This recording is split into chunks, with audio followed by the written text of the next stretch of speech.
할머니들이 내가 명동에 지난주에도 명동에 모임이 있어서 갔었는데 이렇게 걷다 보면 할머니들이 날 만나면 너무너무 반가워해요. 아이고 신부님 여기서 만나다니 명동 길에서. 그럼 할머니 네 분이 이렇게 만나면은 사진 찍자고, 휴대폰이 있으니까 사진 찍자고. 근데 또 찍을 줄을 모르니까 그 중에 제일 젊어 보이는 할머니한테 네가 찍으라고, 네가 제일 젊으니까. 이건 젊을수록 유리하잖아요, 휴대폰은. 근데 이 할머니가 이런 말 하면 나도 잘 몰라, 그래도 네가 찍어 신부님이랑. 이런 기회가 어딨어. 그러고 이제 할머니 세 분하고 나하고 이렇게 웃으면서 내가 이렇게 사진을 딱 찍으려고 웃으면은 할머니가 딱 사진을 찍으면서 하는 소리가 있어요. 신부님, 그런데 왜 내가 나와? 왜 내가 나와? 네가 나오는지 내가 나오는지도 몰라.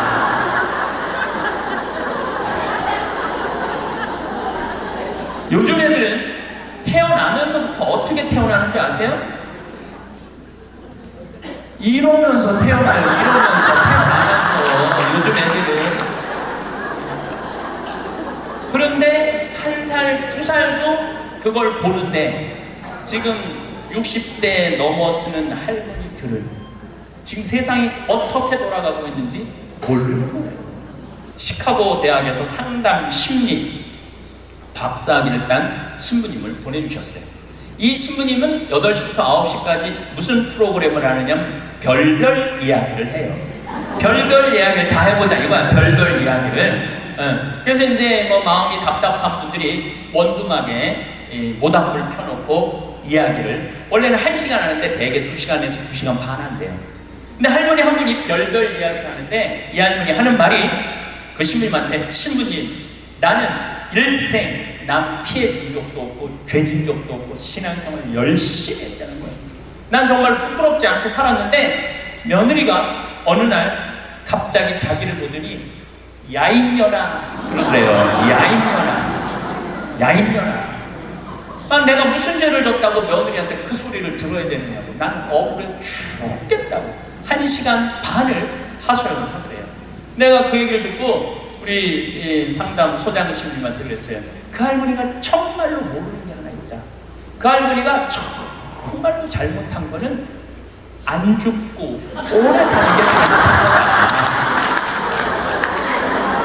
그 할머니의 잘못은 안 죽은 거다. 안 죽은 거.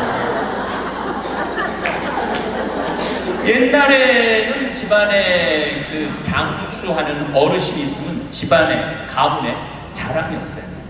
근데 참 재미난 설문조사가 있었어요. 명문대학교, 요 근처에 있는 명문대학교 학생들한테 물어봤어요. 10년 전에 부모님이 몇 살까지 살기를 원하느냐고. 근데 10년 전에 명문대학 학생들이 답을 했는데 65세, 부모님이 65세까지 살았으면 좋겠다는 거예요. 근데 또 5년 후에 또 조사를 해봤어요. 똑같은 신입생들한테 부모님들이 몇 년 더 살았으면 좋겠느냐고. 그랬더니 5년 전에는 63세로 줄어들었어요. 부모님이 63세까지 살았으면 좋겠다는 거예요. 근데 얼마 전에 또 똑같은 설문조사를 신입생들한테 했더니 몇 살까지 살았으면 좋겠냐고 그랬더니 60살까지 살았으면 좋겠다는 거예요. 다시 말해서 여기 계신 여러분들은 다 죽어야 돼. 애들의 바람이라면은 다 죽어야 돼. 그런데 부모님 생각하고 자식 생각하고 너무 다른 거예요. 부모님은 손자도 보고 싶고 증손자도 보고 싶고, 그런데 자식들은 다 키웠고 할 일 다 했으니까 죽어라 이거예요. 죽어라. 제가 왜 비행기 얘기도 하고 휴대폰 얘기도 했느냐 하면 세상은 너무나 많이 변하고 있어요. 그런데 누가 세상의 변화를 못 읽느냐면 여기 계신 50대, 60대, 70대 되신 분들이 세상이 어떻게 돌아가는지 모르는 거예요. 그게 큰 문제라는 거예요. 그걸 세상이 돌아가는 걸 알면 대처를 할 텐데 세상 돌아가는 거에 대해서 알지를 못하니까 야인년아 이 소리를 듣는 거예요. 그러니까 여러분들 며느리한테 야인년하는 소리 안 들으려면 어떻게 하면 좋아? 아니지, 죽으라는 얘기가 아니라 죽으라는 얘기가 아니라 자식하고 같이 살 생각을 처음부터 하지 말아야죠. 왜 자식하고 같은 집에서 살아요? 그러니까 그런 마음으로 인생을 바라봐야 된다는 거예요. 그런데 아마 2040년에는 아마 제 생각에는 아이를 거의 낳지 않을 거예요. 2040년이 되면은 아이들을 안 낳아요. 왜 아이들을 안 낳느냐면 지금 대한민국의 애들 고통스러워요, 안 고통스러워요? 공부하느냐고 고통스럽죠? 경쟁하느냐고 고통스럽죠? 그러니까 애들을 세계에서 가장 애를 안 낳는 나라에 이유가 있는 거예요. 애들이 고통스러우니까 너무너무 고통을 겪으니까 또 지금 애를 안 낳는 30대, 40대들은 자기네들이 그렇게 고생을 했으니까 내 자식이 이 세상에 태어나갖고 그 경쟁 속에 애를 키우고 싶지 않은 거예요. 그래서 애를 안 낳는 거예요. 2030년, 40년. 그러니까 지금 여러분들은 자식이라도 해갖고 자식한테 투자라도 하지만은 2030년, 40년 되면 아예 자식을 안 낳을 거라는 얘기예요. 지금 대한민국은 저출산 때문에 이 민족이요, 애를 안 낳으면 민족이 사라지게 돼 있어요. 그러니까 이 대한민국의 존재 자체가 걸려있는 거예요. 이게 정말 보통 심각한 문제가 아니에요.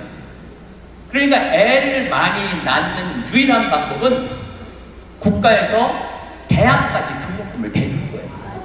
국가에서 대학까지. 아니 근데 이게 불가능한 얘기가 아니고 유럽은 대학까지 다 국가에서 등록금을 내줘요. 심지어는 박사학위까지 내주는 나라들도 있어요. 국가가 책임지면은 여러분들 국가가 등록금 다 대주면은 여러분들은 훨씬 짐이 가볍죠. 그리고 노후 대책도 준비할 수 있고 국가가 다 대주니까. 또 애를 많이 낳게 하려면은 국가가 뭐도 해야 되느냐면은 할머니, 할아버지들한테 연금도 다 보줘야 돼요. 연금도 지금 20만원, 40만원 주잖아요. 그거 80만원, 90만원까지 올려야 돼요. 80만원, 90만원까지 올릴 수 있어요. 여기 그러니까 내가 답답하다는 거예요. 그걸 어떻게 주느냐고. 우리나라 경제 규모에 있는 나라들은 다 80만원, 90만원 줘요. 지금 다른 나라들은 80만원, 90만원 다 줘요. 누구한테 돈 뺏어서? 기업 많은 사람들한테, 돈 많은 사람들한테 뺏어서 국민들한테 주는 거예요. 그래야지 국가가 살아나는 거예요. 얼마 전에 하와이에서 우리 할머니들 25분이 평창으로 1박 2일 피정으로 왔어요. 피정하고 그 다음에 어디로 가? 제주도로 가서 전주로 갔다가 서울 가서 다시 하와이로 간대요. 그러면은 그 할머니들이 그렇게 비행기 값 내고 그렇게 뭐 일주일, 2주일 한국에 여행 오는 이유가 뭐냐면 하와이는 다른 미국보다 하와이하고 알래스카는 연금을 많이 줘요. 거의 90만원, 100만원, 뭐 110만원까지 준다고 그러는 것 같아요. 하와이는. 근데 이 할머니들이 돈을 안 쓰고 가만히 있어갖고 통장에 3만 달러가 넘잖아요. 그러면 다음에 연금을 줄여요. 이 할머니는 돈이 필요 없나 보다. 그래갖고 연금을 줄여. 그러니까 이 할머니는 돈이 나오면 그거 모아갖고 다 써야 돼요. 근데 미국에 간 우리나라 하와이 할머니들도 이제 똑똑해갖고 그런 할머니들도 있지만 자식들한테 돈 안 줘요. 그거 다 써갖고 다 써. 그러니까 한국도 출산율을 높이는 방법은 뭐냐면 애들 등록금 다 대주고 그 다음에 할머니들, 할아버지들 연금 다 대주면은 아니 애 낳으면 국가에서 등록금 대주고 그 다음에 늙으면 국가에서 용돈 주는데 애를 안 낳을 이유가 뭐가 있어? 애가 얼마나 사랑스러운데. 애기가 사랑스럽지 않아요? 아주 쉬운 일이야. 저 신부님 참 답답한 얘기네. 돈이 어디 있어서 그런 걸 하느냐고. 여러분들 내가 조금 전에 교도소 아주 굉장히 높은 분을 만나고 왔는데 교도소에 죄수 한 명 1년에 돌보는데 들어가는 돈이 2,500만 원이에요. 2,500만 원. 일주일에 한 번씩 고기 80년대부터 나왔대. 그리고 요즘 보리가 비싸갖고 다 쌀밥 준대. 다 쌀밥 준대. 보리가 비싸갖고. 그러면은 2,500만 원을 들여갖고 그 사람들을 감옥에다가 집어넣는 게 낫느냐? 그 사람들 한 달에 200만 원씩 줘가면서 이 세상에서 건강하게 사느냐? 그게 어디가 좋을 것 같아? 뭐가 좋을 것 같아? 세상에 나와갖고 한 달에 200만 원씩 국가가 줘갖고 쓰는 게 나라 경제에도 도움이 되는 거예요. 우리가 이 자본주의 국가, 민주주의 국가에서 돈을 아낀다고 이게 국가가 돌아가는 게 아니에요. 옛날에 못 먹고 못 살 때는 아껴야지. 근데 지금 대한민국은 돈이 흘러 넘쳐요. 돈이 흘러 넘쳐요. 이거를 골고루 온 국민들한테 다 보내야 돼. 근데 첫 번째 보내는 건 교육비 전액 국가가 부담하는 거예요. 두 번째는 할머니 할아버지들 국가가 책임지는 거예요. 그러면은 나라는 잘 돌아가게 있어요. 죄도 없어지고 범죄도 없어지고. 학교는 그럼 어떻게 해야 되느냐? 학교 가서는 공부 가르치면 안 돼요. 경쟁을 가르치면 안 되고, 사랑하는 방법, 이웃을 배려하는 방법, 협동하는 방법, 재미있게 사는 방법, 노래하고 춤추고 놀이를 가르치면은 대한민국은 정말로 행복한 나라가 될 거예요. 근데 우리는 경쟁만 앞세우는 거예요. 1등만 앞세우는 거예요. 그래서 애들이 참 착하잖아요. 이거 순한 애들한테 뭐라고 그러냐면, 너 그렇게 착해 빠져갖고 어떻게 이 세상을 살라고 그래? 너 독하게 마음 먹고 살아야 돼, 세상. 그러니까 계속 독해라고 그러니까 애들이 중학교, 고등학교만 되면 독해져 있어요.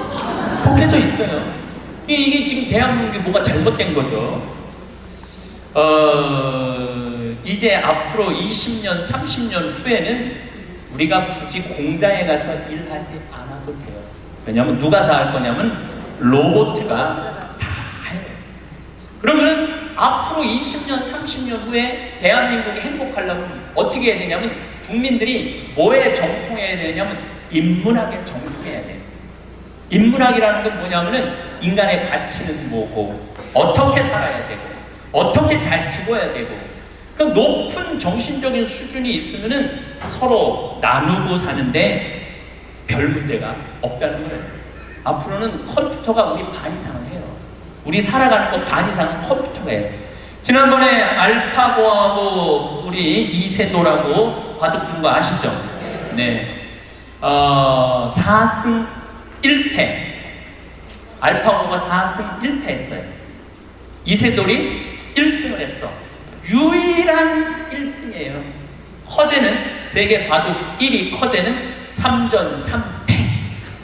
근데 놀라운 건 알파고가 뭐라고 그러냐면 인공지능 컴퓨터 얘기하는 거예요. 뭐라고 그러냐면 이제는 인간하고 더 이상 바둑을 두지 않는다. 수준이 떨어져갖고 더 이상 바둑을 두지 않는다는 거예요. 인간하고. 왜냐하면 자기 학습을 하거든. 자기 학습. 여러분들 요즘 로보 어드바이저라고 있어요. 로보 어드바이저. 이게 뭐냐면은 주식 투자할 때 이 로보 어드바이저한테 내 거 좀 투자 좀 해달라고 얘가 투자하는 거야. 근데 이 로보 어드바이저가 투자를 하면 평균 수익률이 3에서 5%래요. 거의 돈을 날리는 경우는 없대. 그러니까 사람이 분석하는 것보다 누가 분석하는 게 커? 로봇가 분석하는 게 큰 거예요. 그러니까 이 세상이 완전히 새로운 세상으로 넘어가는 거죠. 우리 주위에는 누구라는 인공지능 컴퓨터가 이제 들어왔어요. 우리 집에. 누구라는, 얘가 뭐를 하느냐면 영화도 보여주고 음악도 틀어주고 에어컨도 틀어주고 은행 업무도 봐줘요. 기가 막힌 거예요. 대화도 해주고 주인님 일어나시라고 그러고. 그러니까 이제는 앞으로는 제가 보기엔 2040년에 가면은 결혼도 하지 않을 거예요. 결혼도, 아이를 안 낳는 게 문제가 아니라 아예 결혼을 하지 않을 거예요. 미국에서는 이제 2040년에 뭐가 나왔느냐면 성생활하는 로봇가 나왔어요. 2009년에 라스베가스에서 로봇 전시회를 했는데 록시라는 여자 컴퓨터가 나왔어요. 근데 키가 1m 70, 몸무게 54kg. 그리고 이 고무 합성 재질로 해갖고 만지면 여자 피부 만지는 기분이 들어. 그러니까 굳이 이제 결혼 안 해도 돼. 아니 왜 굳이 머리 복잡한 여자하고 사노? 로봇 록시가 나왔는데, 근데 이게 가격이 얼마냐면 1,000만 원. 1,000만 원. 근데 앞으로 2,000, 싸기도 싸죠. 싸요. 그런데 지금 2009년에 이 전시회가 시작이 됐는데 제가 보기엔 2030년, 40년 되면은 거의 아내 역할까지 해주는 로봇가 나올 거예요. 그리고 성격도 고를 수 있대. 까칠한 여자를 고르고 싶으면 까칠한 여자를 고르고, 부드러운 여자를 고르면 부드러운 여자를 고르고. 근데 일본에서 2015년에 무슨 로봇가 나왔느냐면 아즈마 히카리라는 로봇가 나왔어요. 아즈마는 일본어로 나를 맞아주는 아내라는 로봇이야. 나를 맞아주는 아내야. 근데 놀라운 거는 이 아즈마는 취미는 애니메이션 감상이고 특기는 계란 프라이 만들기. 좋아하는 음식은 도너츠예요.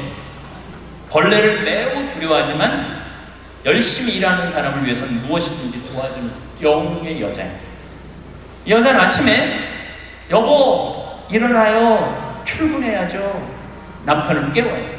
그리고 남편이 저녁에 나 몇 시에 퇴근할 거야. 그럼 날이 더우면 에어컨을 틀어놔요. 목욕물도 데워놔요. 근데 문제는 이 꼴 저 꼴 안 보고 죽으면 되는데 그 모든 꼴을 다 봐야 돼요. 근데 그게 어떤 건지도 모르고 우리는 살아가는 경우가 너무 많아요. 이 록시를 만든 개발자의 최종 목표는 실질적인 동반자의 여자를 만드는 게 최종 목표예요. 그러니까 단순히 상담도 고민도 위로도 해주는 거죠. 2040년이 되면 어떤 로봇가 나오느냐면은 감정을 느끼고, 벌써 근데 감정을 느끼기 시작한다고 그래요. 감정을 느끼는 로봇가 나온대요. 그럼 감정을 느끼면은 뭐 이것도 연구하고 저것도 세상 책도 읽어보고 뭐 모든 뭐 요즘 뭐 빅데이터라는 게 있어요. 모든 정보를 모으는 거야. 근데 모든 정보를 모아봤더니 하느님이 있는 것 같아. 로봇가 생각해 보기에. 그래갖고 나도 좀 세례를 받아야 되겠다. 나도 좀 신앙생활을 해야 되겠다. 그래갖고 나한테 와갖고 신부님 저 세례 좀 주세요. 저 록시가 와갖고 신부님 저 세례 받고 싶어요. 세례 줘야 돼 말아야 돼? 안 돼요? 내가 너 세례 못 줘. 그러면은 얘가 이럴 거예요. 신부님 걱정하지 마세요. 우리가 세례 주는 로봇을 만들면 돼요. 세례 주는 로봇 만들면 돼요. 이게 굉장히 복잡한 이야기인데 이게 진화의 한 과정이에요. 우리가 무슨 뭐 네안데르탈인 무슨 뭐 호모사피엔스 크로마뇽인 이게 다 진화되면서 우리가 됐잖아요. 그럼 우리가 또 진화를 해갖고 그런 DNA 조작 인간, 이 DNA 조작 인간도 제가 언제 얘기를 했냐면 1997년부터 얘기했어요. 앞으로는 DNA 조작 인간이 나올 거라고. 3D 컴퓨터 얘기 많이 들어봤죠? 네, 그게 그 3D 컴퓨터가 자가용도 찍어내고 다 찍어내요. 근데 뭘 찍어냈느냐면 콩팥을 찍어냈어.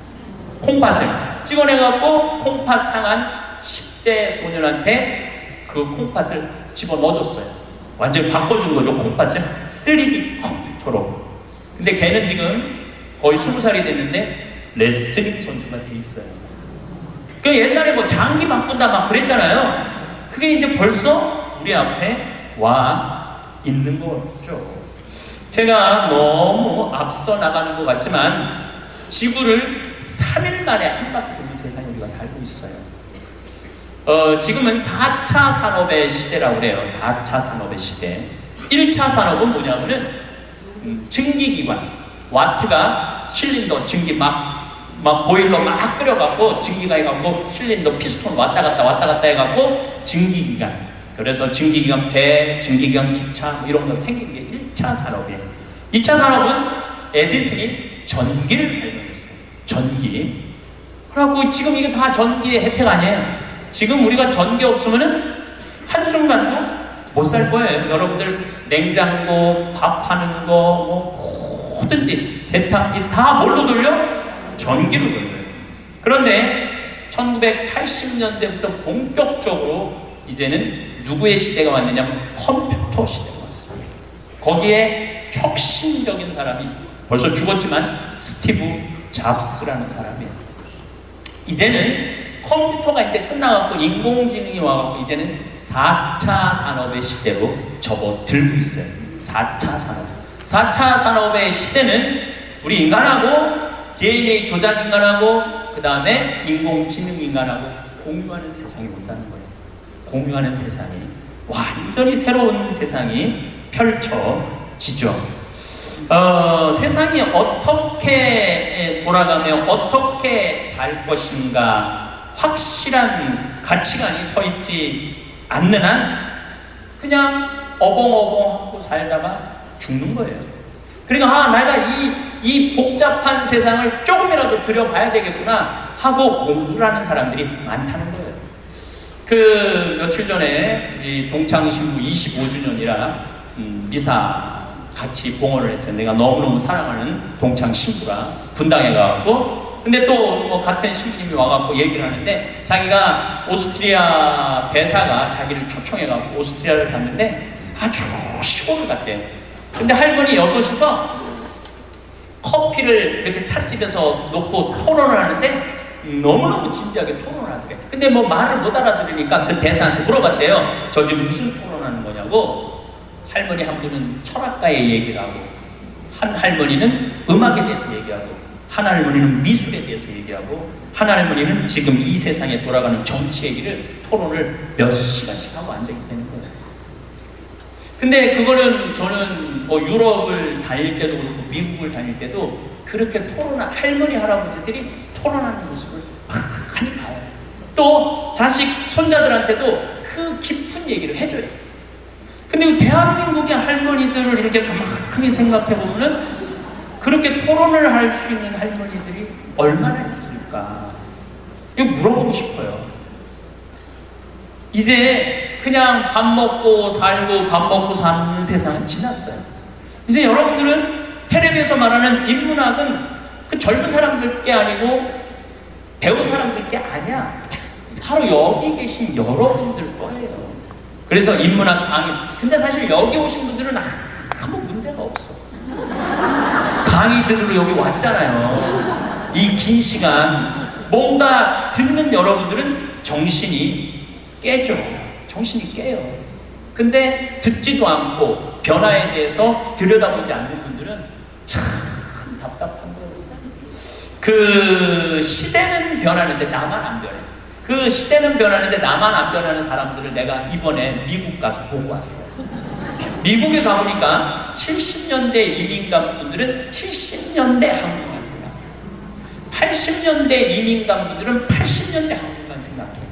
IMF 때 쫄딱 망했을 때 이민 간 분들은 그때만 생각을 해. IMF 우리가 탈출한 지가 얼마인데. 그러니까 70년대 이민 간 분들 얘기를 들어보면 폰이 미국으로 수출했거든요. 그럼 미국의 길에 서 있는 건 다 폰이라는 거예요. 그거 무슨 깡통 찌그러뜨려갖고 폰이를 만들어갖고 수출했다고 그래요.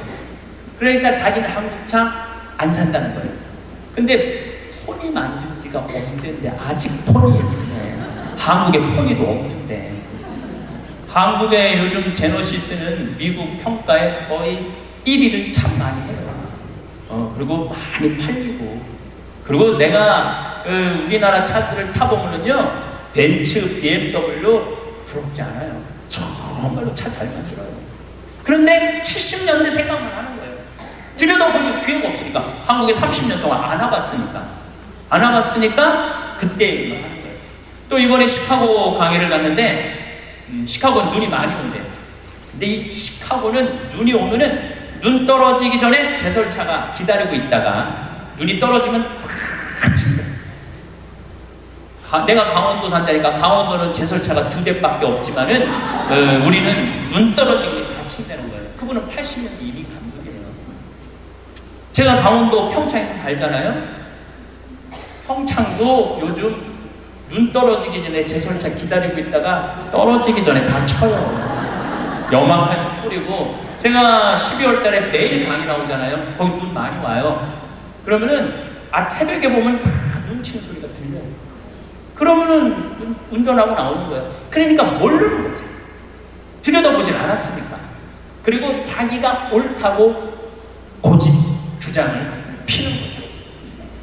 근데 가만히 내가 미국에 이민 가신 분들을 보니까 이분들은 미국 책도 안 읽고 한국 책도 안 읽더라고. 근데 미국의 이민 간 분들이 대개 경력을 보면 서울대 졸업한 분들 가능해요. 영어 할 줄 알아야지 가잖아요. 그런데도 변화에 적응하지 않으니까 못 견디더라고요.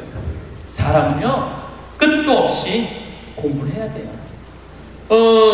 제가 미국에 가서 이 얘기를 꼭 해요. 우리나라는 버스를 타고 가다가 앞에 데모를 해요. 그럼 버스에 뭐라고 떠요? 목적지까지 제 시간에 못 갈 것 같다. 여기 내려가고 지하철 몇 호선 여기 있으니까 타고 가면은 될 것 같다. 그런 자막이 떠. 그리고 내가 오는 내 차 기다리는 차가 그거 전부 다 뜨죠? 예. 미국은 상상도 못하는 일이에요. 미국은. 나라가 커갖고 그렇게 할 수가 없어. 우리나라처럼 이 IT 기술이 잘 돼 있는 나라는 세계에서도 없어요. 다니면 얼마나 답답한지 몰라요. 다른 나라 다녀보면. 저는 지금 총 60개 나라를 다녔고, 미국을 벌써 뭐 10번도 더 왔다 갔다 하고, 전 세계를 돌아다녀 보잖아요. 전 세계를 돌아다녀 보면 한국처럼 시스템이 잘 돼 있는 데가 없어요. 한국처럼. 요즘 이제 동계올림픽 한다고 영동고속도로, 고속도로를 다시 깔았거든요. 제가 오늘도 이렇게 나오면서 이거는 고속도로가 아니야. 비단길이야. 얼마나 곱게 깔아놨는지 비단길이에요. 이런 도로를 가진 나라가 그렇게 많지 않아요. 미국도 도로 기가 막히게 잘 깔아요. 걔네들이 정말 상상도 못할 만큼 잘 깔아요. 미국 사람들. 그래도 이 영동고속도로만큼 비단길은 없더라고요. 우리나라가 돈도 많고 참 좋은 나라예요. 한 세대 만에 원조 받는 나라에서 원조 해주는 나라로 바뀌었어요. 이거는 전 세계에서 대한민국밖에 없어요. 지금 콘트라 활동 대단해요. 또 제가 뭐 영남대학 무슨 많은 대학을 이렇게 다녀보면은 서울대학도 마찬가지고 무슨 각 대학마다 제3국에 있는 나라 학생들을 데려다가 공부를 시켜요. 그리고 석박사 과정. 그리고 공부만 시키는 게 아니야. 활동비, 생활비, 뭐 전세비 다 줘요. 그래갖고 여기서 공부하고 거기 가면은 집도 한 채 한대요. 그러니까 우리나라 그렇게 지금 많이 도와주고 있는 나라예요. 원조 받는 나라에서 원조 해주는 나라로 바뀐 대단한 나라예요. 그리고 개발도상국 동남아시아 국가에서 가장 닮고 싶은 나라 1위는 어디냐면 대한민국이에요. 대한민국을 가장 닮고 싶은. 그러니까 한국어를 그렇게 많이 배우는 거예요. 여기저기서 한국어를 많이 배우는 거예요. 아시아 국가 중에 민주주의도 1위예요. 미국이 민주주의 지수가 19위, 일본이 20위, 우리나라가 21위예요. 나는 내가 보기에는 미국보다 대한민국이 더 민주주의가 좋은 것 같아요. 왜냐하면 경찰서에서 술 먹고 난동 부리고 의자 내던지는 나라는 대한민국밖에 없습니다. 경찰이 이러시면 안 된다고 그러고 막 두들겨 맞고 막 이러는 나라는 전 세계에서 대한민국밖에 없어요. 우리나라처럼 이 경찰들이 그렇게 그냥 국민들한테, 공무원들도 마찬가지예요. 뭐 공무원들 부패지수가 높다고 그러지만은 높은 사람들이고, 요즘 젊은 공무원들 그 어려운 시험 가서 통과한 공무원들은요, 오늘도 우리 이 직원이 무슨 우리 이제 생태마을 물건 허가 때문에 읍에 들어갔다 왔는데 그렇게 친절하게 설명을 해주고 도와주더라는 거예요. 근데 미국이나 뭐 유럽이나 가보면 공무원들이요 얼마나 고압적인데요. 기다리라고 하면 일주일도 기다려야 되고 2주일도 기다려야 돼요. 참 좋은 나라에서 살고 있는 거예요, 여러분들. 세계에서 최단 기간 IMF를 극복한 나라는 우리나라밖에 없어. 3년 8개월 만에. 이것도 근모은 나라. 대단하지 않아요? 한글의 기적, 문맹률이 1.7%밖에 안 돼요. 98%가 글을 읽을 수 있는 나라예요. 정말로 내가 보는 대한민국은 위대하고 대단한 나라예요. 그래서 대한민국을 뭐라고 부르냐면 대단해서 대한민국이라고 합니다. 대단해서 대한민국. 더 놀라운 건 1970년대에서부터 2010년까지 필리핀은 국민소득이 10배 증가했어요. 필리핀이 1970년서부터 2010년까지 40년 만에. 그러니까 1970년대는 필리핀이 우리보다 잘 살았다는 얘기죠. 근데 1970년대부터 2010년까지 필리핀은 10배 늘었는데 대한민국은 몇 배가 국민소득이 늘었느냐면 82배가 늘었어요. 82배. 상상을 초월할 만큼 우리가 돈도 많이 버는 나라예요. 근데 정말로 대한민국이 행복한 나라일까요? 제가 지난 7월 22일 날 아프리카 잠비아에 선교 봉사를 떠났습니다. 한국에서 인천공항에서 홍콩 들르고 홍콩에서 남아프리카 공화국 요한네스버그 공항에 가서 또 거기서 비행기를 갈아타고 잠비아까지 가는데 26시간이 걸렸어요. 26시간. 많은 분들은 이야 그러는데 내가 만약에 1000년 전에 한국에서 잠비아를 갔다면은 1년이 걸려도 못 가요. 1년이 걸려도. 아마 제 생각에는 가다가 죽었을지도 몰라요. 가다가. 그런데 그런 아프리카 잠비아를 저는 벌써 8번을 갔다 왔어요. 그러니까 8번을 갔다 왔다는 얘기는 지난 1000년 전 사람들은 상상도 못할 만큼 빠르게 산다는 거죠. 교통적인 면에서. 그리고 보름 동안 잠비아 신학교 수녀원 짓는 거 일을 하고 그 다음이 미국 강의가 있었어요. 또 다시 잠비아에서 비행기를 타고 요한네스버그 공항에 와서 15시간 비행기를 타고 뉴욕으로 갔어요. 또 뉴욕에서 최종 목적지 LA까지 6시간 비행기를 타고 갔어요. 그것 또한 26시간이 걸렸어요. 26시간이 걸렸는데 벌써 이제 지구를 한국에서 출발해갖고 거의 3분의 2바퀴를 도는 거잖아요. 그래서 미국에서 LA, 시카고, 텍사스, 덴버, 멤피스, 최종은 다시 동부 아틀란타에 가서 강의를 하고 다시 13시간을 타고 한국으로 돌아왔어요. 지구를 한 바퀴 딱 도는데 걸리는 시간은 3일이에요. 3일. 지구를 한 바퀴 도는데 걸린 시간이 3일이에요. 1000년 전에는 지구가 그렇게 동그란지도 몰랐어요. 1000년 전에는. 돈다는 건 상상도 못했고 아마 배 타고 많이 돌았겠죠. 배 타고 돌았으면 아마 거의 죽었을 거예요. 그런데 이렇게 제가 지구를 한 바퀴씩 매번 도는 게 벌써 한 5번 정도 이렇게 돌았어요. 그러니까 옛날 사람들에 비하면은 나는 엄청나게 빠른 속도로 살고 있는 거죠. 여러분들 서울에서부터 부산까지 KTX로 얼마나 걸려요? 2시간 반 걸려요. 앞으로 조금 무슨 기차가 나오면 30분 걸린대요. 30분. 부산에서부터 옛날에 한양까지 오는데 걸린 시간은 한 달이었다고 해요. 한 달. 야, 옛날에 한 달 걸리는 걸 2시간 반 만에 가는 거예요. 그런데 뭐 그렇게 조급해갖고 1초도 못 기다리고 빵빵거리고 속욕 내고 그런 거 보면은 현대인들이 엄청난 혜택을 누리고 있으면서도 많은 걸 뺏기는 것 같아요. 저는 요즘 운전을 할 때 거의 과속을 하지 않아요. 요즘 내비게이션으로 여기 딱 찍으면은 평창에서부터 삼성산까지 2시간 반 정도 걸려요. 그러면 한 30분 전에 오면은 그냥 또 요즘 차가 좋아갖고 프로조라는 걸 걸어놓으면 앞차고 간격을 자기가 알아서 뭐 껴드는 차들은 다 껴줘요. 추월하겠다는 차는 다 추월하고. 근데 예전에는 나도 급하게 다닐 때는 운전이 스트레스가 많았어요. 근데 껴줄 거 다 껴주고 양보할 거 다 양보하고 그냥 앞차 따라오니까 운전이 그렇게 편안하더라고요. 여러분들도 너무 급하게 살지 마세요. 급하게 안 살아도 옛날 사람들보다는 제가 보기엔 1000배 빨리 살고 있는 거예요. 급할 게 하나도 없더라고요.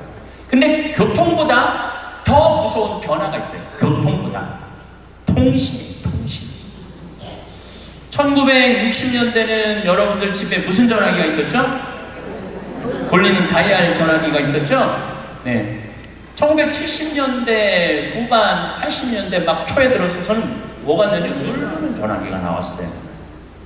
그리고 80년대 중반에는 집안에서 무선 전화기가 있었어요. 그러니까 이 거실에 이 돌리는 전화기 있을 때는 바람을 피고 싶어도 필 수가 없었어요. 거실에서 통화를 해야 되니까. 근데 이거는 뭐 화장실에 가서 들고 가서 해도 되고 그러니까 이 세상이 변하기 시작한 거죠. 1980년대 말은 드디어 우리가 알고 있는 휴대폰이 나왔어요. 휴대폰이. 이제 집 밖에서도 전화를 할 수 있는 세상이 된 거죠. 그리고 우리나라에서는 각각 나라마다 다른데 2009년에 본격적으로 스마트폰이 나왔어요.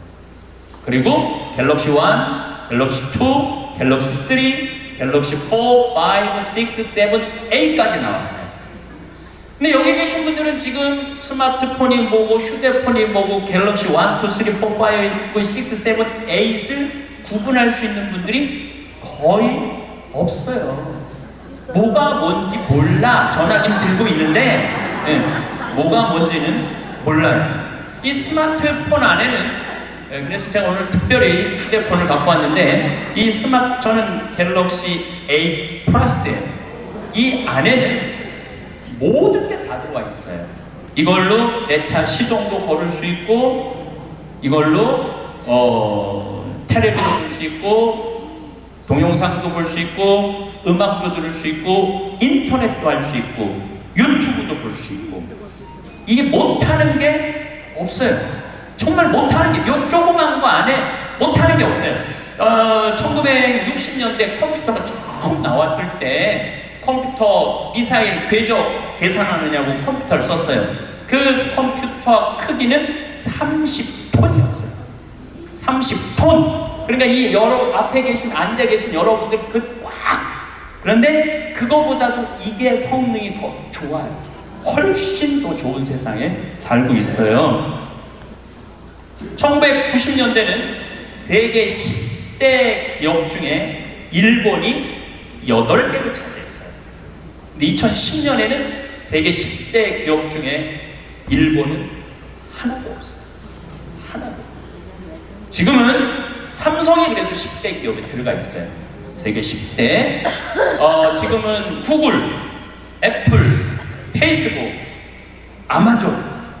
근데 여기 계신 분들 중에 구글이라는 거가 있는데 그게 뭐 딱 알지를 못해. 근데 구글하고 페이스북, 아마존은 텔레비전에 선전을 안 해요. 그리고 구글은 물건을 팔지 않아요. 인터넷으로만 파는데 이 기업의 가치는 700조예요. 700조. 그래갖고 이 요즘 오로지 이 휴대폰 컴퓨터가 시장이 얼마냐면 4,300조예요. 4,300조. 네? 상상도 못할 만큼 크죠. 제가 산호세에 있는 구글 본사에 갔었어요. 정말로 기가 막히더라고요. 왜냐하면 모든 복도에 먹을 걸 다 놔둬요. 직원들을 위해서. 그리고 거기서 자기가 중간에 뭐 일하다가 수영하고 싶으면 요만한데 물 이렇게 내려와서 수영도 하고 모든 식당의 밥을 다 먹을 수 있어요. 근데 걔네들은 물건을 팔지 않아요. 그런데도 어마어마한 돈을 벌어요. 그게 뭐 때문이냐면 컴퓨터, 휴대폰 때문에 그래요. 세상은 너무나 많이 변하고 있죠. 삼성이 올해 수출액이 2,000억 달러가 넘어가요. 삼성이 올해 수출액이 2,000억 달러. 헝가리보다 더 많이 수출해요. 헝가리라는 나라보다도 기업 하나가 훨씬 더 많이 수출을 하죠. 제가 논문을 쓸 때 타자기로 논문을 썼어요.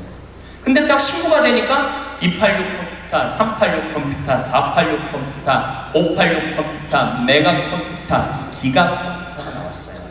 그때는 막 이만한 건데 요즘은 요만한 컴퓨터로 나와요. 제가 왜 이런 말씀을 드리느냐 하면 50살 이상부터는 컴퓨터에 대해서 깜깜해요.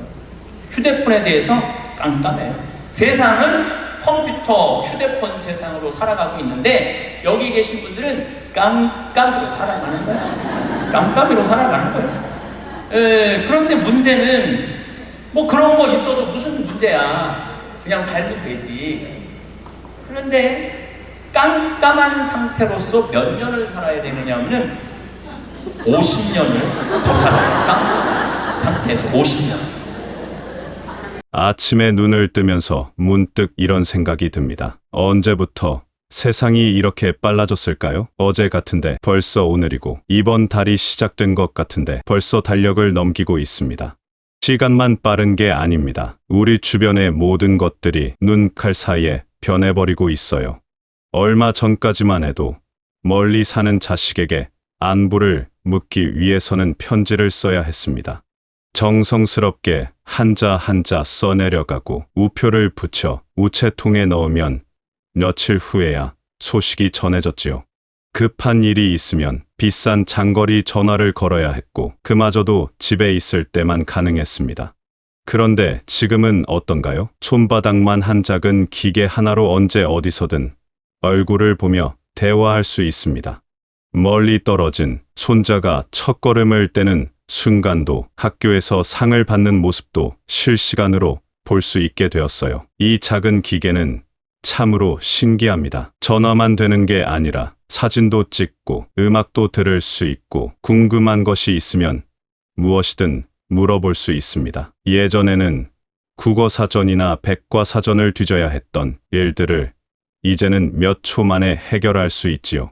길을 잃었을 때도 지도를 펼쳐보던 시절이 있었는데 이제는 목적지만 말하면 친절한 목소리가 길을 안내해 줍니다. 교통수단의 변화는 더욱 놀랍습니다. 젊은 시절 고향에서 서울까지 가려면 하루 종일 걸렸던 기억이 납니다.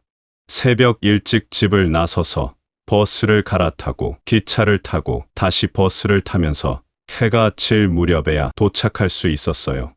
그런데 지금은 2시간이면 충분합니다. 더 멀리 부산까지도 반나절이면 갈 수 있고 비행기를 타면 몇 시간 만에 다른 나라에 도착할 수 있어요. 이런 변화를 보면서 참 많은 생각이 듭니다. 편리해진 것은 분명하지만 때로는 너무 빨라서 숨이 차기도 합니다. 예전에는 계절이 바뀌는 것도 천천히 느낄 수 있었는데 이제는 어느새 봄이 지나고 여름이 오고 또 어느새 가을이 되어버려요. 하지만 이런 변화 속에서도 변하지 않는 것들이 있습니다. 가족을 사랑하는 마음, 이웃과 나누는 정, 서로를 배려하는 마음은 내나 지금이나 똑같이 소중합니다. 오히려 세상이 빨라질수록 이런 따뜻한 마음들이 더욱 빛을 발하는 것 같아요. 기술이 발달하고 세상이 편리해졌다고 해서 우리가 그 변화에 휩쓸려만 살 필요는 없습니다. 새로운 것들을 배우되 우리만의 속도로 우리가 필요한 만큼만 받아들이면 됩니다. 손자가 스마트폰 사용법을 가르쳐 줄 때 처음에는 어색하고 어려웠지만 조금씩 익숙해지니 정말 유용하더군요. 멀리 사는 친구들과도 자주 연락할 수 있게 되었고 좋아하는 음악도 언제든 들을 수 있게 되었습니다. 세상의 변화 속도가 빨라진 것은 사실이지만 그렇다고 해서 우리가 조급해할 필요는 없어요. 변화를 관찰하고 이해하려는 마음, 새로운 것을 배우려는 열린 자세만 있다면 충분합니다.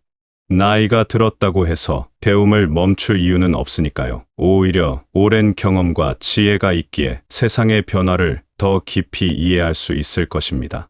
결국 중요한 것은 변화하는 세상 속에서도 우리다운 삶을 사는 것입니다. 새로운 기술의 도움을 받되 그것에 의존하지 않고 빨라진 세상의 속도에 맞춰가되 우리만의 리듬을 잃지 않는 것이지요.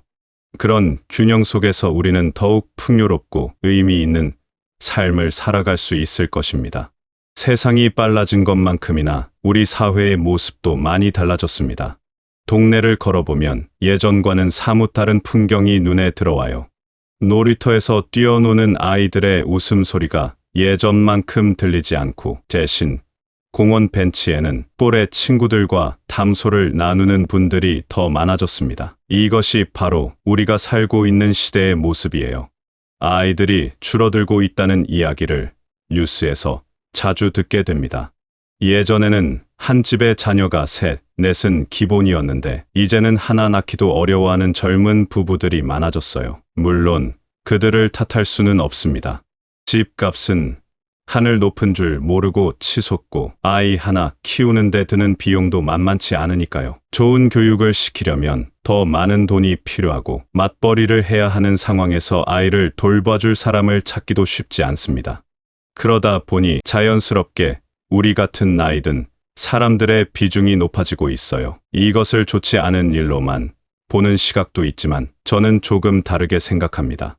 오랜 세월을 살아오면서 쌓은 경험과 지혜가 있는 우리들이 사회에서 더 큰 역할을 할 수 있는 기회가 아닐까요? 이웃을 둘러보면 정말 다양한 모습들이 보입니다. 정년 퇴직 후에도 새로운 일을 찾아 나서는 분들, 봉사활동에 열심히 참여하시는 분들, 취미 생활을 통해 제2의 인생을 즐기시는 분들까지. 예전에는 나이가 들면 그저 조용히 지내야 한다고 생각했는데 이제는 더 활발하고 적극적인 삶을 사는 분들이 많아졌어요. 하지만 이런 변화가 마냥 쉬운 것만은 아닙니다. 젊은 세대와 우리 세대 사이에 보이지 않는 벽이 생기기도 해요. 서로 다른 시대를 살아온 만큼 생각하는 방식도 중요하게 여기는 가치도 다를 수밖에 없습니다. 때로는 손자, 손녀와 대화를 나누다가도 서로를 이해하기 어려운 순간들이 있지요. 그럼에도 불구하고 가족이라는 끈은 여전히 소중합니다.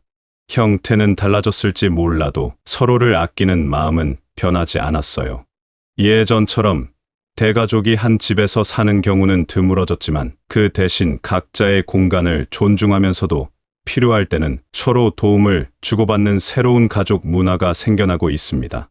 사회 전체적으로도 이런 변화에 맞춰 새로운 제도들이 생겨나고 있어요.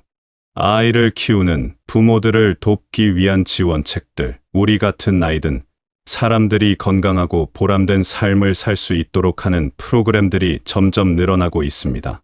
완벽하지는 않아도 사회가 함께 해결책을 찾아가려고 노력하는 모습을 보면 희망적이에요. 결국 이런 사회 변화를 바라보는 우리의 시각이 중요한 것 같습니다. 예전이 좋았다며 과거에만 머물러 있기보다는 지금의 현실을 받아들이고 그 안에서 우리가 할 수 있는 역할을 찾아가는 것이 필요해요. 우리가 가진 경험과 지혜를 젊은 세대와 나누고 그들의 새로운 생각과 에너지를 배우며 함께 더 나은 사회를 만들어가는 것입니다. 변화하는 사회 속에서 우리는 단순히 보호받아야 할 존재가 아니라 여전히 사회에 기여할 수 있는 소중한 구성원입니다. 나이가 들었다고 해서 우리의 역할이 끝난 것이 아니라 오히려 새로운 형태의 역할이 시작되는 것일지도 모르니까요. 요즘 뉴스를 보다 보면 로봇에 대한 이야기가 자주 나옵니다. 처음에는 그저 먼 미래의 이야기인 줄 알았는데 어느새 우리 생활 곳곳에 스며들고 있어요. 은행에 가면 사람 대신 기계가 업무를 처리해주고 마트에서는 계산대에 사람이 없어도 물건값을 계산할 수 있습니다. 심지어 집 안에서도 청소를 대신해주는 작은 로봇들이 돌아다니는 시대가 되었지요. 이런 변화를 보면서 처음에는 조금 두려운 마음이 들기도 했습니다.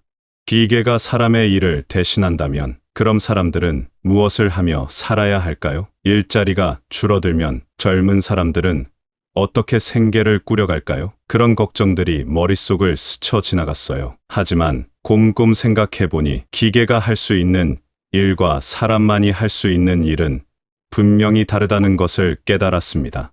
로봇은 정확하고 빠르게 계산을 하고 무거운 물건을 나르고 반복적인 작업을 지치지 않고 할 수 있어요. 하지만 사람의 마음을 읽고 상황에 맞게 판단하고 창의적인 아이디어를 내는 것은 여전히 사람만이 할 수 있는 일입니다. 병원에 가보면 이런 차이를 더욱 분명하게 느낄 수 있어요. 검사 장비들은 점점 정교해지고 있지만 환자의 아픈 마음을 달래주고 격려해주는 것은 여전히 의사와 간호사의 몫입니다. 따뜻한 말 한마디, 손을 잡아주는 작은 배려, 환자 개개인의 상황을 이해하고 맞춤형 치료를 고민하는 것들 말이에요.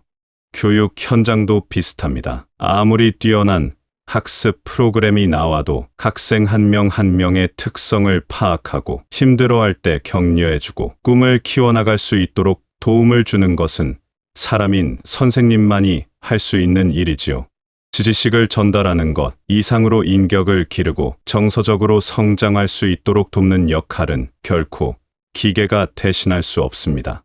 이런 맥락에서 보면 앞으로의 시대에는 사람다운 마음과 감성이 더욱 중요해질 것 같아요. 기계적으로 처리할 수 있는 일들은 로봇에게 맡기고 사람은 더 사람다운 일에 집중할 수 있게 되는 거지요. 그렇다면 우리는 무엇을 준비해야 할까요? 먼저 다른 사람의 마음을 이해하고 공감하는 능력을 기르는 것이 중요합니다. 이것은 책을 통해서만 배울 수 있는 것이 아니라 실제 사람들과의 관계 속에서 자연스럽게 길러지는 것이에요. 이웃과 인사를 나누고 가족과 대화를 하고 친구들과 시간을 보내면서 서로의 감정을 나누는 경험들이 모두 소중한 공부가 됩니다. 또한 창의적으로 생각하는 능력도 필요해요. 정해진 답이 있는 문제들은 컴퓨터가 더 빠르고 정확하게 풀 수 있지만 새로운 아이디어를 내고 독창적인 해결책을 찾는 것은 사람만의 특별한 능력입니다. 이런 능력은 다양한 경험을 통해 기를 수 있어요. 새로운 취미를 시작해보고 평소에 가보지 않던 곳을 여행하고 다른 분야의 책을 읽어보는 것들이 모두 도움이 됩니다. 문학이나 역사, 예술 같은 분야의 중요성도 더욱 커질 것입니다. 이런 분야들은 사람의 마음과 감정, 문화와 전통을 다루기 때문이에요. 시를 읽으며 느끼는 감동, 소설을 통해 경험하는 다양한 인생, 역사를 통해 배우는 지혜들은 기계가 줄 수 없는 소중한 자산입니다. 우리 세대가 가진 장점을 생각해보면 더욱 희망적입니다. 오랜 세월을 살아오면서 쌓은 인생, 경험과 지혜는 그 어떤 기계도 따라올 수 없는 귀중한 자산이에요. 어려운 상황을 헤쳐나온 경험, 사람들과의 관계에서 배운 처세술, 인생의 참된 가치에 대한 깨달음들은 모두 로봇 시대에도 여전히 빛을 발할 것입니다.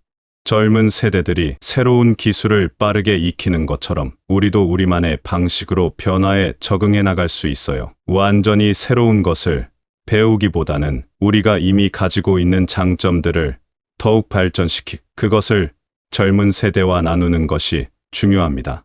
예를 들어 손자에게 옛날 이야기를 들려주는 것도 단순한 추억 나누기가 아니라 소중한 교육이 될 수 있어요. 그 이야기 속에는 인간관계의 지혜, 어려움을 극복하는 방법, 삶의 가치관 등이 모두 담겨 있으니까요. 이런 것들은 아무리 발달한 기술로도 전달하기 어려운 사람만의 특별한 자산입니다. 결국 로봇 시대가 온다고 해서 사람의 가치가 줄어드는 것이 아니라 오히려 진정한 인간다움의 가치가 더욱 부각되는 시대가 될 것 같아요. 기계가 할 수 있는 일은 기계에게 맡기고 사람은 더 사람다운 일에 집중할 수 있게 되는 거지요. 그러니 두려워하지 말고 우리만의 준비를 해나가면 됩니다. 사람을 사랑하는 마음, 다른 이를 배려하는 정신, 삶의 지혜와 경험을 나누는 따뜻함 등을 계속 기르고 발전시켜 나가는 것입니다. 이런 것들이야말로 앞으로의 시대에 가장 소중한 자산이 될 테니까요. 이렇게 빠르게 변화하는 세상 속에서 가장 중요한 것은 무엇일까요? 바로 세상이 어떻게 돌아가는지를 이해하려는 마음가짐이라고 생각합니다. 젊은 시절에는 바쁜 일상에 쫓겨서 깊이 생각할 여유가 없었지만 이제는 조금 더 여유롭게 주변을 둘러보고 세상의 흐름을 읽어볼 수 있는 시간이 생겼어요. 세상을 이해한다는 것은 거창한 학문을 공부하는 것이 아닙니다. 매일 아침 신문을 읽으며 오늘 무슨 일이 일어났는지 알아보고 뉴스를 보며 사회가 어떤 방향으로 흘러가고 있는지 파악하는 것부터 시작할 수 있어요. 때로는 이해하기 어려운 일들도 많지만 그렇다고 해서 관심을 끄고 살 수는 없습니다. 우리도 이 사회의 일원이니까요. 요즘 젊은 사람들이 어떤 생각을 하며 사는지 궁금할 때가 있습니다. 우리가 젊었을 때와는 완전히 다른 환경에서 자라났을 텐데 그들의 고민과 꿈은 무엇일까요? 손자, 손녀와 대화를 나누다 보면 때로는 이해하기 어려운 부분들이 있어요. 하지만 그럴 때마다 그들을 이해하려고 노력합니다. 서로 다른 시대를 살아온 만큼 생각이 다를 수 있다는 것을 받아들이고 대신 그 차이를 좁혀나가려 애쓰는 거지요. 변화를 두려워하지 않는다는 것은 말처럼 쉬운 일이 아닙니다. 살아온 세월이 길수록 익숙한 것에 안주하고 싶은 마음이 커지는 것이 자연스러워요.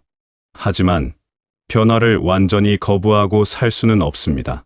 세상은 계속 변하고 있고 우리도 그 변화의 물결 속에서 살아가고 있으니까요. 그렇다고 해서 모든 변화를 무조건 받아들여야 한다는 것은 아닙니다.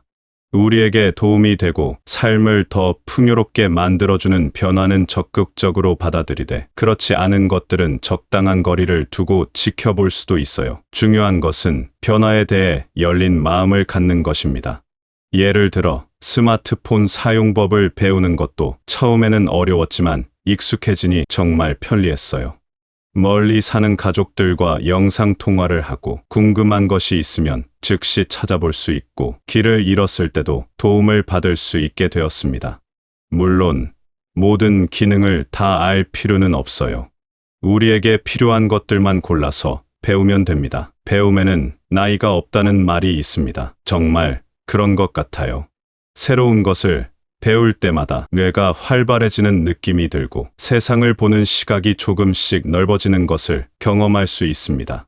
꼭 어려운 것을 배울 필요는 없어요. 새로운 요리법을 익혀보거나 처음 해보는 취미활동을 시작하거나 평소에 관심 없던 분야의 책을 읽어보는 것만으로도 충분합니다. 건강을 챙기는 것도 중요한 배움 중 하나예요. 예전에는 아프면 그냥 참고 지내는 경우가 많았지만 이제는 건강에 대한 정보도 많고 의료 기술도 발달해서 더 적극적으로 건강을 관리할 수 있게 되었습니다. 정기검진을 받고 적절한 운동을 하고 균형 잡힌 식사를 하는 것들이 모두 새로운 시대에 맞는 건강관리법이에요. 사회 참여도 빼놓을 수 없는 부분입니다.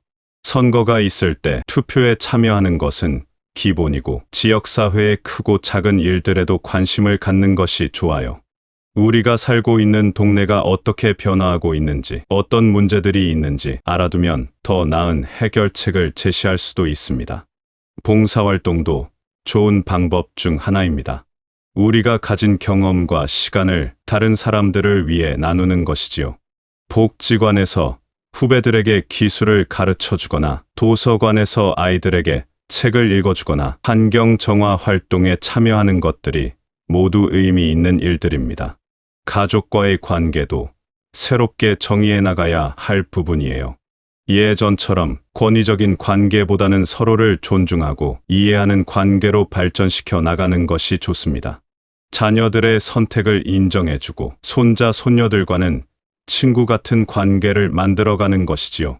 세대 간의 차이는 있지만 그 차이를 인정하고 받아들이면서 서로에게서 배울 점을 찾아가는 것입니다. 친구 관계도 마찬가지예요. 오랜 친구들과는 추억을 나누면서도 새로운 이야기들을 만들어가고 새로운 사람들과도 인연을 맺어가며 인간관계의 폭을 넓혀가는 것이 좋습니다.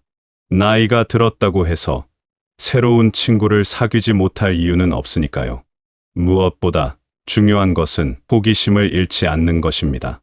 세상에는 여전히 모르는 것들이 너무나 많고 경험해보지 못한 일들도 많아요. 그런 것들에 대한 호기심과 관심을 계속 유지한다면 삶이 더욱 흥미로워질 것입니다. 행복한 삶이란 거창한 것이 아니라고 생각해요.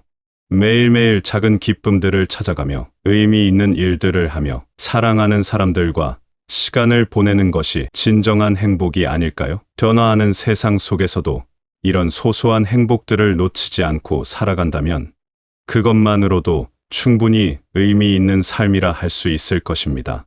이렇게 긴 이야기를 나누다 보니 문득 이런 생각이 듭니다. 우리가 살아온 시간들이 결코 헛되지 않았다는 것을요. 빠르게 변화하는 세상 속에서 때로는 뒤처지는 것 같고 젊은 사람들을 따라가기 어려운 것 같아서 위축되기도 하지만 사실 우리에게는 그들이 가지지 못한 소중한 것들이 있습니다.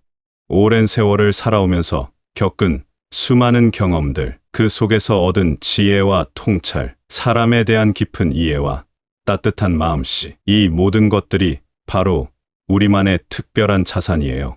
이런 것들은 하루아침에 만들어지는 것이 아니라 긴 시간과 다양한 경험을 통해서만 얻을 수 있는 귀중한 보물들입니다.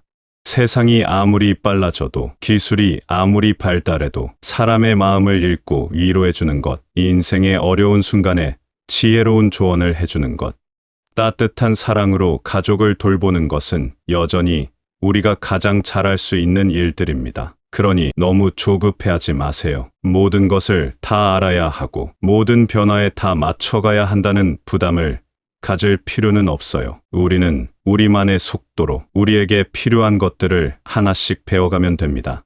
완벽하지 않아도 괜찮고 때로는 실수를 해도 괜찮습니다. 중요한 것은 포기하지 않고 계속 나아가려는 마음이니까요. 변화하는 세상 속에서도 변하지 않는 것들이 있다는 것을 기억하세요. 가족을 사랑하는 마음, 이웃을 배려하는 정신, 어려운 사람을 돕고 싶어 하는 착한 마음, 이런 것들은 시대가 바뀌어도 여전히 소중하고 아름다운 가치들입니다. 오늘도 이런 마음들을 잃지 않고 살아가는 여러분 모두가 정말 자랑스럽고 대단합니다. 세상이 어떻게 변하든 여러분이 살아온 삶과 앞으로 살아갈 삶은 분명히 의미 있고 소중한 것들입니다. 그 사실을 잊지 마시고 오늘도 건강하고 행복한 하루 되시기 바랍니다.